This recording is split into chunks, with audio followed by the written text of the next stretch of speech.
എനിക്കതൊരു ചിരി പറയാറിയല്ലോ. എന്താ സത്യം പറഞ്ഞു എന്താണ്? എന്തോ ഉണ്ട്, എനിക്കെന്തോ കിട്ടീണ്. എന്താ ഓൾക്ക് എന്തോ ഒരു ന്യൂസ് കിട്ടീണ്.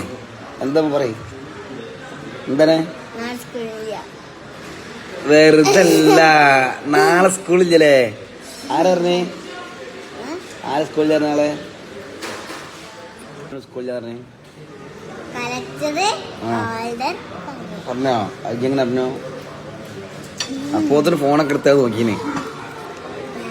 വെറുതല്ല ഓളിങ്ങനെ കിത്ത ചിത്രത്തൊക്കെ. നാളെ സ്കൂൾ നമ്മളോ എല്ലാവരോടും പറഞ്ഞാളാ അവധിയാണ്. എന്താ കാരണം? കളക്ടറിന്റെ ഓർഡർ വന്നു കേട്ടോ. അപ്പൊ എല്ലാവരോടും നാളെ സ്കൂളില്ല. നാളെ ഒരു സ്കൂൾക്ക് ഒരുക്കണ്ട.